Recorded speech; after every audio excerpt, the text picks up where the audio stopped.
Hi friends, అందరూ ఎలా ఉన్నారు? అందరూ బాగుండాలని మనస్ఫూర్తిగా కోరుకుంటున్నానండి. ఈరోజు చిన్న చిట్కాతో వచ్చాను. అదేంటంటే ఐస్ క్యూబ్.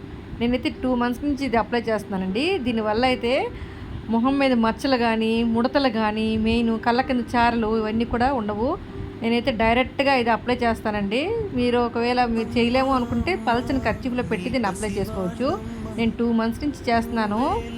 నాకు బాగుంటేనే నేను ఎవరికైనా చెప్తాను, లేకపోతే చెప్పను. ఇది ఎందుకంటే మనకి కంపల్సరీ నేను కాదు కదా. చక్కగా మొటిమలు ఉండవండి. మొటిమలు ఉన్న పిల్లలైతే చాలా బాగా యూజ్ అవుతుంది. ఇది నాకైతే బాగా తెలిసింది. ఎందుకంటే మా పెద్దబాబుకి చక్కగా బొగ్గల నుంచే వచ్చాయి. చక్కగా వాడికైతే చాలా బాగుంది. ఫేస్ అయితే బాగా టైట్ అవుతుందండి. మనకి చూడు ముడతలాగా వచ్చిన వాళ్ళకైతే చక్కగా మంచి రిజల్ట్ ఇస్తుంది ఇది ఐస్ క్యూబ్ అనేది.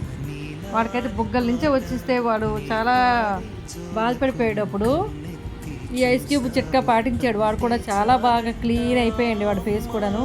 కొన్ని కళ్ళ కింద చారలు కూడా మనం అలాగా రుద్దేసుకోవచ్చు. చాలా బాగా పనిచేస్తుంది. మనకి ఫంక్షన్స్కి వెళ్తాం కదా, అలాంటప్పుడు ఇంకా మనకి యూజ్ ఎక్కువ అవుతుందండి. ఫంక్షన్కి వెళ్ళే ముందు మేకప్ వేసుకుంటాం కదా, అవి వేసుకునేటప్పుడు దీంతో బాగా అప్లై చేసామనుకోండి చాలా బాగుంటుంది. మీకు ఎక్కువసేపు ఉంటుంది అన్నమాట. Okay friends, bye.